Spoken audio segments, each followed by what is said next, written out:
des gestes lents, je sortis de chez Jennifer Cissé Wilson, mon épouse américaine, dévastée à l'image d'une ville après le passage d'un ouragan. Fort de nouveaux renseignements, je sus que je pouvais divorcer sans la présence de Jennifer Wilson.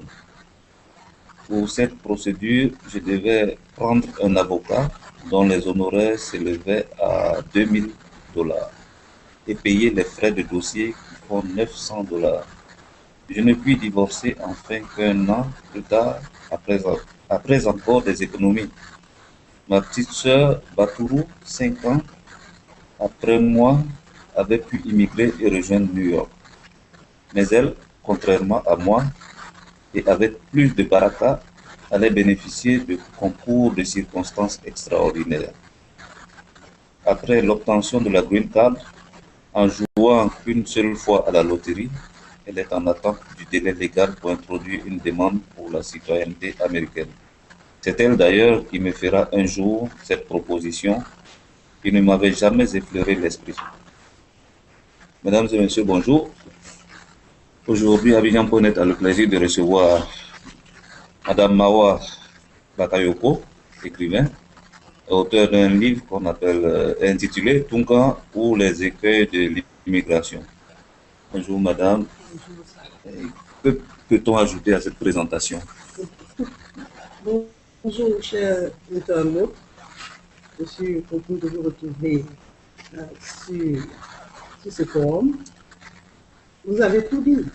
Mawa Bakayoko est romancière écrivaine vivant aux États-Unis.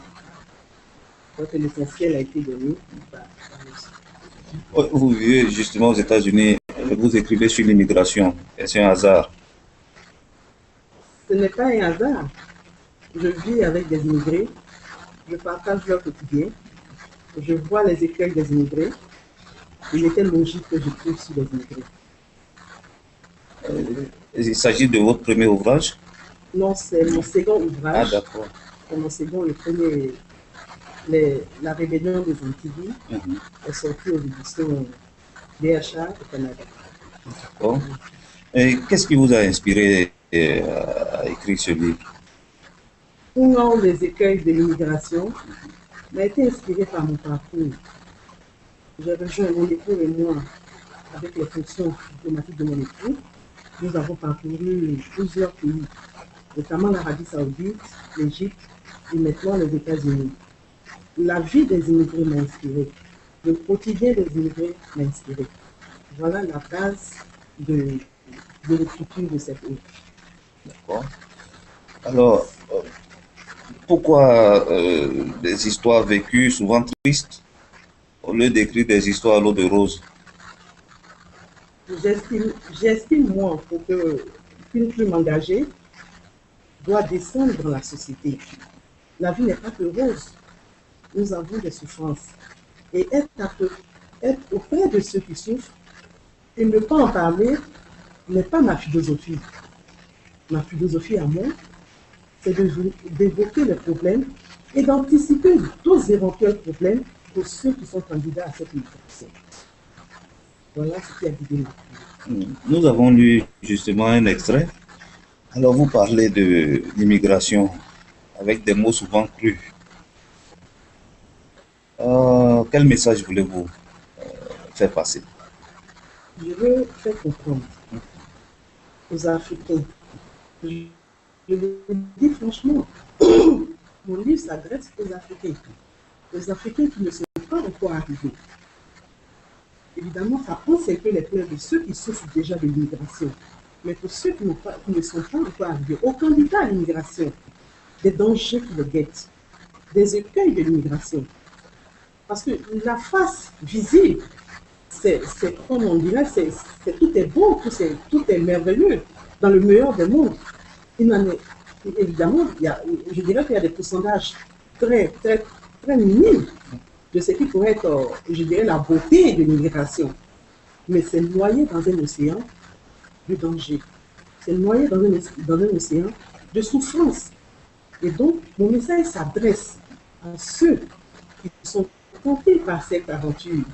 Je leur dis, si vous lisez Touran, qui est un cheminement personnel, je ne m'oblige pas en donneuse de leçons. Je permets à chaque lecteur, au travers de mes nouvelles, de faire son propre cheminement. Et à l'issue de la lecture, s'il y a 10 personnes, 10 candidats qui disent « moi je renonce » ou alors j'estime que l'Afrique peut m'apporter le bonheur dont je vais à la quête, j'aurais gagné le cœur, j'aurais gagné une plume, j'aurais mérité cette plume. Est-ce que vous pouvez nous présenter l'ouvrage lui-même? C'est un recueil de nouvelles? C'est un recueil de nouvelles. De combien? De 11 nouvelles. 11 nouvelles. 11 nouvelles, les unes indépendantes des autres. Et je le dis à chaque fois, c'est des faits avérés, ce sont des faits réels qui m'ont inspiré. J'ai été, comme on dit, l'oreille de certains qui avaient envie de se pencher, de se confier. Et j'étais là au bon moment. J'étais là par hasard. Et j'ai voulu immortaliser. J'ai voulu immortaliser leur vie. Je signale tout de même que ces faits qui sont dans Touran ou les écueils de la vie ne sont qu'une infime partie de cette immensité de souffrance dont souffrent les immigrés. Je ne fais que porter un unique témoignage de ce qui se passe réellement. Mais il y a des immigrés qui réussissent aussi. Pourquoi vous n'en avez pas parlé? Je n'en ai pas parlé parce que les immigrés, les Africains qui viennent à l'aventure n'ont pas besoin qu'on fasse la publicité. Ils sont suffisamment motivés. Il suffit qu'un immigré aille construire un immeuble dans un quartier à Abidjan. On est tous unanimes que l'immigration, elle est belle. Mais combien arrivent à faire ça? Combien arrivent à se réaliser? Dans un pourcentage de 100%, combien réussissent? Combien? On dira que l'immigration, évidemment, les chiffres ne sont pas exacts, puisque c'est l'immigration telle que je l'évoque est clandestine. Donc les chiffres ne sont pas exacts. Mais combien ne reviennent plus au pays après l'immigration? Combien vont construire des immeubles? Combien retournent avec ces grosses voitures? Combien sont-ils? Ils sont minimes. C'est ça la réalité. À l'opposé, il y en a beaucoup qui meurent. Absolument. Absolument. Nous avons une sœur qui est décédée après 20 ans. C'est après 20 ans qu'elle a pu avoir la green card. Et la nuit où elle devait se rendre à Abidjan, elle est retenue dans ce cercueil. Elle est morte de maladie. Pendant 20 ans, elle n'a pas revu sa mère parce que c'était coincé. Elle ne pouvait pas avoir la green card. C'est ça aussi la réalité. Et ce que je vais ajouter, tout n'est pas beau ici. Le chômage vit également sur ce côté du monde. Le chômage est aussi valable pour les immigrés que pour les Américains d'une nationalité. Il y a un taux de chômage élevé. Tout n'est pas beau. Il fait combien de pages ce livre? 174 pages. 174 pages. 11 nouvelles, pas toutes de la même longueur, de la même Non, pas toutes de la même longueur. Ça dépend de... Ce sont des histoires vraiment différentes les unes des autres. Et qui mais traversent les souvent trois des pays. Témoignages vraiment poignants. Qui traversent les trois pays. Essentiellement, la plupart ont été écrites aux États-Unis. Nous avons une nouvelle de l'Arabie Saoudite, également de l'Égypte. Comme je le disais tantôt, ce sont les pays que nous avons traversés dans la fonction de mon équipe. Donc, je voulais apporter ce témoignage de la vie de ces immigrés hors de leur pays. Et ce livre a été édité où? Ce livre a été édité aux éditions Balafon à Abidjan. À Abidjan. Pourquoi le choix d'Abidjan? Le choix d'Abidjan, parce que je tenais à ce que ce sont les Africains qui le lisent d'abord. C'est vrai, on me dira que je pouvais l'éditer pour faire partie, mais le choix d'Abidjan, pour le coup, pour que ceux qui sont visés par la lecture puissent s'offrir ce livre. Parce que ça ne servait pas à grand-chose de l'éditer de ce côté et de mettre du temps à l'emmener au niveau de la Côte d'Ivoire. Et donc, cette situation, pour moi, à mes yeux, était la meilleure pour que ceux pour qui le message est adressé puissent prendre connaissance le plus rapidement possible. Ok, mais les Ivoiriens aussi sont réputés pour ne pas lire. Absolument. Qu'est-ce que vous en faites? Absolument. Les Ivoiriens ne lisent pas. Et c'est vraiment dommage. Mais je pense qu'avec la nouvelle génération de Touran, nous avons quand même beaucoup d'auteurs qui arrivent sur le marché. Et avec, comme je dirais, cette démocratisation de la lecture, du livre, on se rapproche un peu plus de nos lecteurs. C'est peut-être parce que les sujets abordés n'intéressaient pas aussi les gens. C'est possible, c'est possible. Mais aujourd'hui, il faut dire qu'il y a beaucoup de livres qui sortent avec des sujets concernant la société ivoirienne, concernant l'Africain, parce que la non-lecture des Africains est générale à tous ces pays-là. Et combien écoute Abidjan? Il coûte 3 000 francs. Il coûte 3 000 francs et il est disponible dans toutes les librairies pratiquement. Donc c'est votre deuxième ouvrage. Est-ce qu'il y en aura un autre? Est-ce qu'il y aura une suite à ces histoires-là justement? Le Congo, il est prévu en plusieurs tomes. Okay. Il y a un second tome qui est carrément fini. Donc, on attend d'abord la réaction des Africains vis-à-vis de cette première œuvre pour que nous puissions passer à une autre étape et toujours dans la dénonciation de l'immigration clandestine.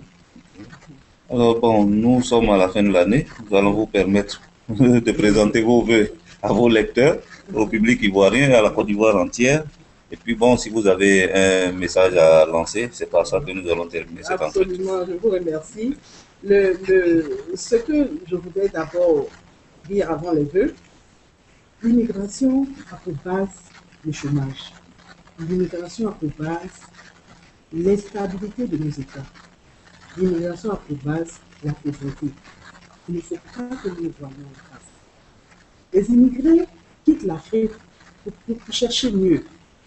Alors, il est de notre devoir, il est du devoir de nos gouvernants de créer les conditions de la stabilité de nos États, de créer les conditions économiques pour que ces nombreux jeunes qui vont se jeter pratiquement à la mort puissent rester sur place. Le cri de cœur que je lance dans tout là, c'est carrément, ce sont des pleurs d'une mère, ce sont des pleurs d'une personne qui a côtoyé de près ces immigrés qui souffrent. Mais ces immigrés sont venus par manque d'emploi, par pauvreté, de mieux-être. C'est vrai à certains qui ont l'impression qu'il y a de toujours vert de l'autre côté. L'Afrique est belle, elle regorge d'énormes potentialités. Et ces potentialités, il ne tient qu'à nous de les mettre en valeur au travers de nos dirigeants. Il ne tient qu'à nous de les mettre en valeur, en stabilisant nos États. Aucun développement ne pourra se faire sans cette stabilité, sans la relance économique. Et moi, je lance tout de cœur. Je suis de ce côté, effectivement, du globe, mais je lance le message de l'autre côté, c'est-à-dire en Afrique, mon continent. Et je souhaite, pour cette année 2013, qu'il y ait moins d'immigrés, qu'il y ait moins de souffrance pour ceux qui sont venus de ce côté-là. Que ceux qui ont encore à l'idée de venir à l'immigration, qui revoient leur situation, qui se disent que en ouvrant une petite cabine téléphonique, je peux m'en sortir. En ouvrant un petit restaurant, en vendant de la ticket, je peux m'en sortir. Au lieu de venir se jeter dans les rues, dans le froid glacial et de ne pas pouvoir s'en sortir. Voilà mon vœu le plus sincère pour l'année 2013. Que l'Afrique soit plus heureuse et plus calme. Bon, merci, Madame Bakayoko. Alors, nous invitons les internautes à lire Tunga ou les écueils de l'immigration, qui sera aussi bientôt disponible dans le shopping, dans les boutiques d'Abidjan.net. Je vous remercie. Merci beaucoup, Madame. Et puis, bon, meilleurs vœux. Merci à vous. Bon va à Abidjan.net. Merci beaucoup. Qui a le cordon ombilical avec les pays. Merci.